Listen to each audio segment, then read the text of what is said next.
Hola amigos, en mi criterio de esta semana no hablaré yo. He elaborado un vídeo tanto con imágenes como con sonido de audio, de televisión y de radio de don Antonio García Trevijano para que podamos conocer de primera mano cómo se elaboró, cuál es el antecedente de la Junta Democrática de España. La retirada de don Juan fue la que llevó a don Antonio García Trevijano a enfrentarse en soledad con la continuidad de la lucha por la libertad política. Fue don Antonio el que se encontró en la tesitura de si tirar la toalla como don Juan o afrontar una nueva idea para continuar con la lucha por la libertad política y no renunciar a la ruptura democrática y así tampoco permitir que con facilidad los franquistas lograran su objetivo, que era la reforma política del franquismo y la instauración de una nueva monarquía con Juan Carlos a la cabeza. Don Antonio García Trevijano es conocido como Maverick, así lo llamaron los servicios secretos americanos. Así ha sido constatado por las publicaciones posteriores en la desclasificación de los papeles de los espías en Wikileaks. Vamos a conocer la historia de Maverick contada por Maverick. Gracias por estar ahí, amigos. Figuraros cómo conozco el tema después de haber dedicado mi vida, el tiempo hasta que pude crear la Junta Democrática primero y la Plata-Junta después.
Juan Carlos, a quien yo conocí mucho antes que a su padre y con el que tenía una relación muy fácil por parte de él, me llamó un día aquí a la zarzuela, siendo príncipe, para pedirme un favor, porque conocía claro, como no lo iba a conocer, la gran confianza que tenía en Estoril su padre en mí. Me pidió un favor referente a una de las personas que trabajaba allí, diciéndome que no sabía si estaba con él o con su padre. Y es la primera vez que Juan Carlos a mí me manifestaba que había dos bandos. Entonces le dije, yo no puedo hacer eso, tiene muchos cortesanos y se lo puede tirar, no lo haré, y solamente lo que puedo decir es que la desconfianza que tiene esa otra persona se la transmitiré a su padre, al rey, para que él sepa que tiene esa desconfianza, nada más. Bueno, entonces llamé al rey, fui a Estoril, llamó a don Pedro San Rodríguez, le conté esto. Entonces esto fue en el año 67, entonces produjo una enorme alarma. Y en el hotel mío, donde vinieron a verme él y don Pedro, yo dije nada más, yo no informé, digo, no, pues yo esto, a mí no me correspondía la interpretación, yo no estaba dentro de la monarquía, ni de la cuestión monárquica, tenía la lealtad de decir la verdad. Y don Pedro dijo, como lo conocéis perfectamente, es imposible, si su Alteza, hablando de Juan Carlos, se atreviera a aceptar, porque se hablaba ya del nombramiento de aceptar la acción, yo dejaría de llamarle su Alteza y le llamaría su bajeza. Pero todos vosotros sabéis que en los momentos decisivos, cumbres determinantes de la acción de don Juan, yo estaba solo con él, llamado por él. Yo lo he dicho, sí, porque lo sabía. Llamado por él. Yo soy de un testimonio absoluto y único, de que en los momentos decisivos, el sentido del deber y la reflexión, no respecto a la democracia, no respecto a la monarquía, respecto a la titularidad, respecto a la esencia, ese sentido del deber le hizo que el día 17 de julio de 1969 respondiera con una carta a Franco y otra carta a su hijo, las misivas que recibió la Virgen del Carmen el día 16 de Franco y de su hijo, que le llamaba querido infante, no querido príncipe, querido infante, en la que Franco le comunicaba que nombraba al príncipe, su hijo, príncipe de Asturias, como príncipe de España. El conde de Barcelona mandó el 17 las cartas de contestación a Franco y a su hijo, oponiéndose frontalmente. El día de la Virgen del Carmen, a las 10 de la mañana, yo estaba en mi casa preparado para salir a ver a mi mujer, que estaba en comillas con mis hijos. Sonó el teléfono, ya no había servicio, ha sabido todo el mundo, cogí el teléfono y era don Juan, directamente, sin secretario, al teléfono, que me dijo: Antonio, lo que temíamos ha llegado. Yo no entendí al principio qué, dice el número 1, bien, ¿puedes venir? Digo, salgo ahora mismo. Llamé a mi mujer, me fui muy rápido. Y él me dijo que me había llamado antes de que se enterara Areilza y Pedro San Rodríguez. La verdad tiene que saberse. Yo estoy dispuesto a decir la verdad. Y me enseñó la carta de Franco, porque la de su hijo no había llegado todavía. Por la tarde la vi, me preguntó cuál es tu opinión. Dijo, creo que hay que responder, pero inmediatamente, sin perder ni un segundo. Esto es una cuestión que hay que reflexionar. Y entonces me pidió por favor que preparara un borrador. Me metí en una habitación, no había ni criado, había despedido a todo el mundo para que no hubiera un solo testigo. Me puse yo a escribirlo directamente a máquina. Y en ese momento entró una visita que yo no lo conocía, que era el marqués Juan Herrera, el marqués de Viesca, que no me conocía, pero me vio escribiendo. Llamó por teléfono aquí, se figuraron que algo pasaba. Al día siguiente por la mañana le entrego el borrador y quedamos citados temprano, al día siguiente de la mañana, porque me dice que le va a avisar a Areilza y a Pedro San Rodríguez para que vengan por la tarde. Pero cuando ya esté todo, por lo menos, pensado y decidido. No, me llama al hotel por teléfono y me dice, ven antes, y habíamos citado, no recuerdo si a las 10 o a las 9, una hora antes, porque tengo otra novedad. Y cuando llego, me enseña la carta de su hijo. Entonces, lo de su hijo me preguntó igual, digo, también hay que contestarlo. Y me pidió también que le preparara el borrador. Y he escrito el borrador, y se lo da el borrador. Y la idea central, que os gustará a los monárquicos, porque todos sabéis que yo era republicano, soy republicano y don Juan lo sabía. La confianza personal de don Juan en mí, eso es una cuestión de lealtad y confianza personal, pero no yo, porque creía que podíamos seguir un camino juntos.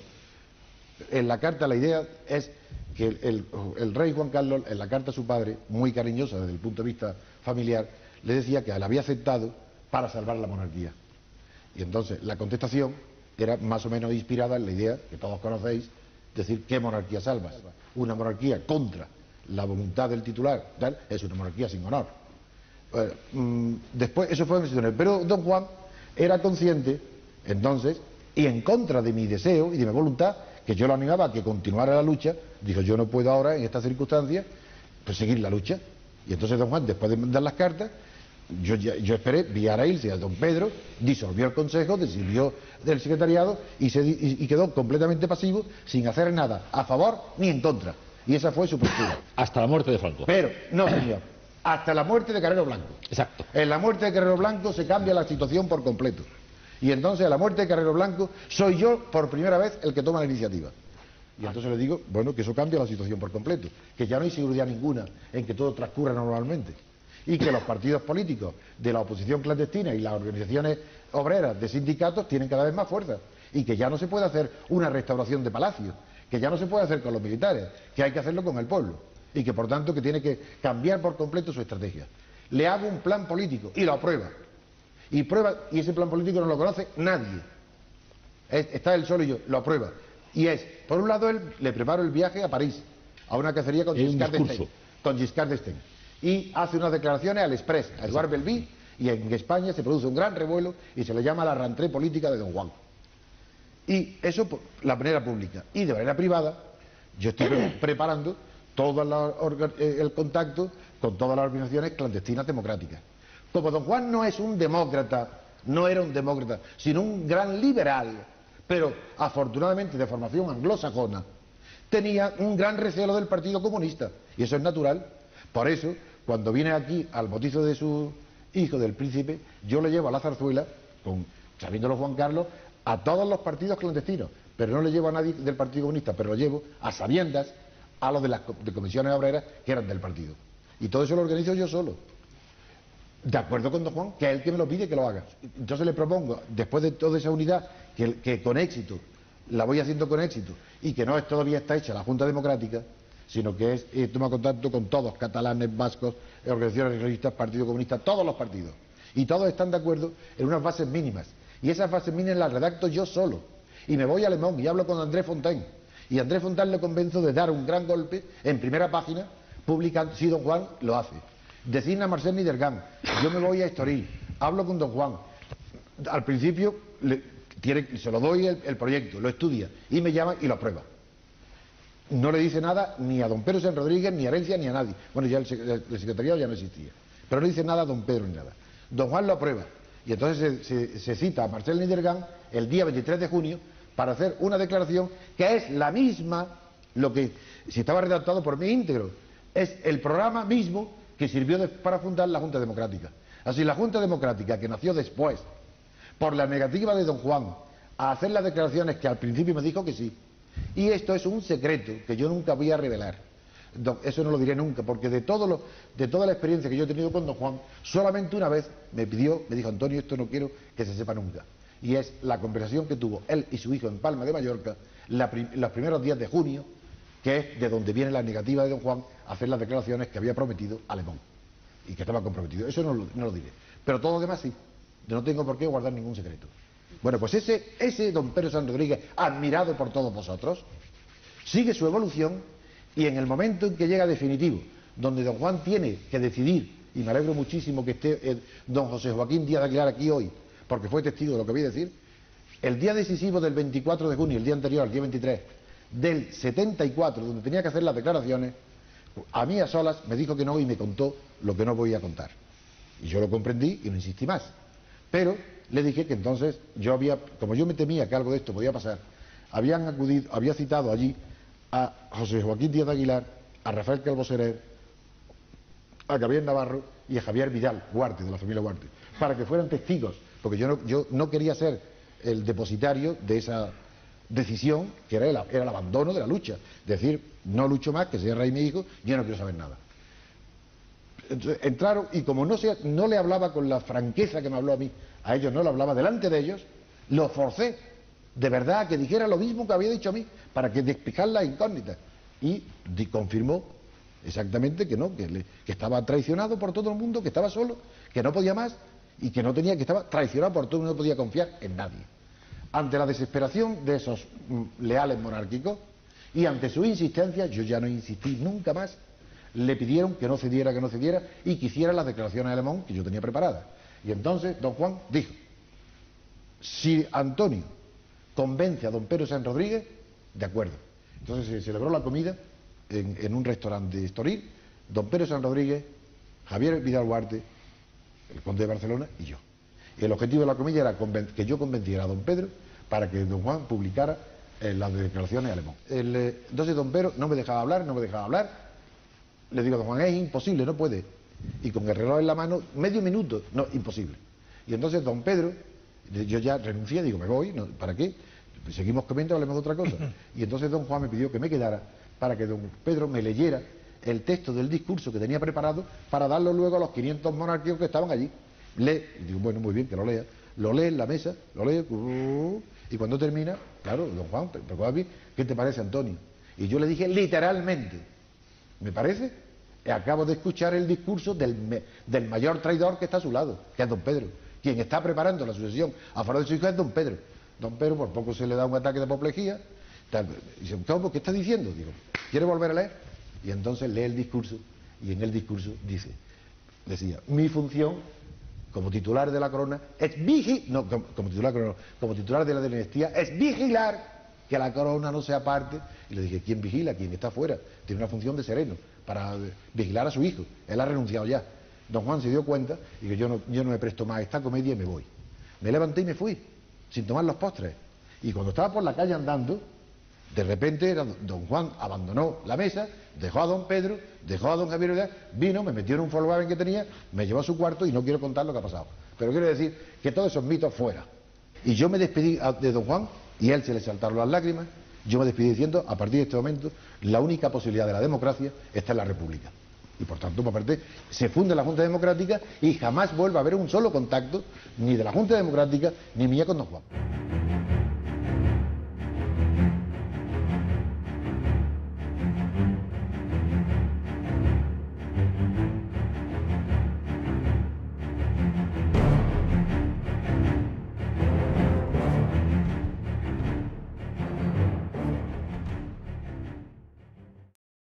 ¿Qué iba a hacer yo? Pues tener en mi cabeza, estudiando durante años y años y años, los motivos por los cuales fracasaban la unión de la oposición. ¿Qué hice? Pues crear la Junta y unirla, meterla a todos en el mismo saco, sin que ellos lo supieran. ¿Qué es esto? Pues sí, señor. Yo hablo primero con uno. El orden. Partido Nacionalista Vasco. Fue con el primero que hablo, porque yo era abogado de uno de sus máximos dirigentes. El pobre tenía cáncer, venía a Madrid, y les pongo la idea, sin decirle que lo que voy a hacer. Le digo, tú podrías decirle al Partido Nacionalista Vasco que con este programa, y le doy el programa, 14 puntos, tenlo, que entrarían a defender ese programa. Se va y al día en el acto, dijo, sí, bueno, pues muy bien. Yo voy a seguir tanteando, pero va a nuestra comunicación a partir de ahora con el Partido Nacionalista Vasco será la letra A. A es el Partido Nacionalista Vasco. Bien. Pues luego, después de eso, sigo haciendo, no voy a decir otro orden porque ya lo tengo escrito además y no me gusta repetir, sigo haciendo lo mismo con cada uno de los representantes. Pues el segundo fue la Asamblea de Cataluña, Andreu, que lo conocía porque había estado haciendo dinero en Tánger con la moneda y lo conocía en Cataluña y era el presidente de la Asamblea de Cataluña. Como tenía una relación personal con él, hice lo mismo. Y digo, por supuesto. Pero yo quería que él lo expusiera a la Asamblea. Y me engañó. Me engañó por vanidad. Ahí sí, ahí me engañó. Yo soy susceptible de ser engañado, eso por supuesto. Me engañó porque yo esperaba que él reuniera a los principales y le transmitiera los 14 puntos que yo le había dado a la anterior. Lo mismo que se lo di a él. Me engañó y me hizo creer que sí, que por supuesto, que adelante. Y ya toda la comunicación era con él, secreto, y tenía el número B, la letra B. Y sigo así con todo, hasta el partido carlista, luego los individuos independientes, cada uno una letra. Pero entre ellos no sabía quién estaban. Por tanto, impedía los celos. Yo haría un programa, ¿tú estás de acuerdo con ese programa? No preguntes más. Ya en su momento ya veré. Y así llegué hasta que, después de entrar comisiones obreras, sin conocer quién había, Santiago Carrillo, desde París, me manda un recado, como él no podía venir, que quería verme. Lo veo, y en una entrevista en un ayuntamiento de los barrios periféricos de París, pues llegamos también a un acuerdo. Y tampoco le dije nada, ni quién había antes que él, ni quién habría después. Por eso Santiago Carrillo no tiene la menor participación en la creación de la Junta Democrática. Cero, como los demás. El único que sabía, nadie sabía quién estaba, solamente yo.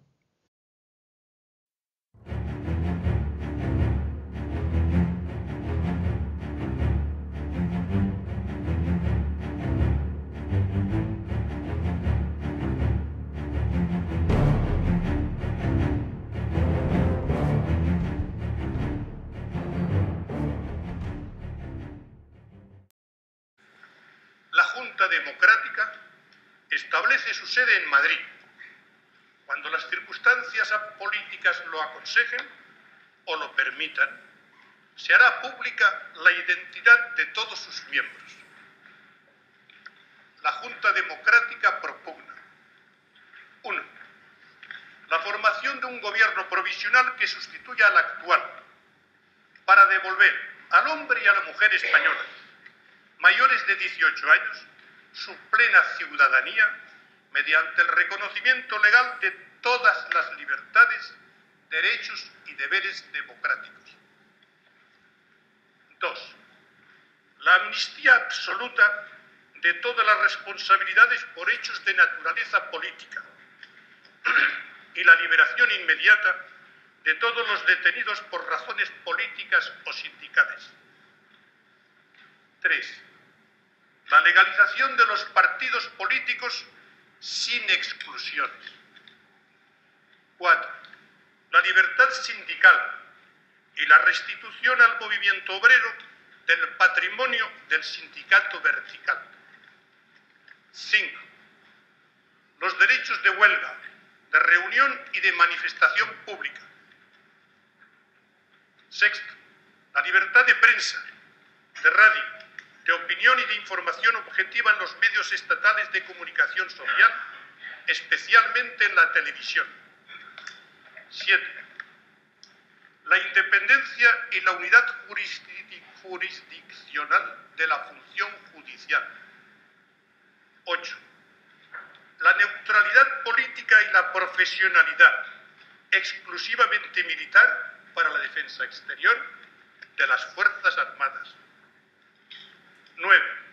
El reconocimiento, bajo la unidad del Estado español, de la personalidad política de los pueblos catalán, vasco, gallego y de las comunidades regionales que lo decidan democráticamente.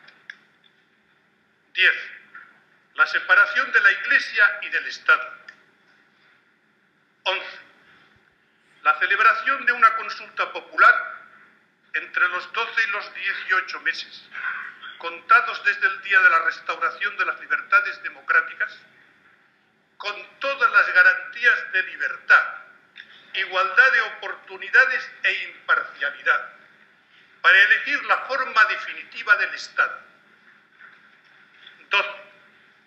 La integración de España en las comunidades europeas, el respeto a los acuerdos internacionales y el reconocimiento del principio de la coexistencia pacífica internacional.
A nosotros nos pareció que el 1 de mayo iba a ser el momento decisivo y que valía la pena de que en ese momento pues terminase ese periodo de agitación irresponsable con que sin duda ninguna rupturistas, y a pesar de que había algunos amigos míos personales, pues decidí que el día 1 de mayo lo pasaran a la sombra y después.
la batalla de la Protajunta en mi despacho, todo en la castellana.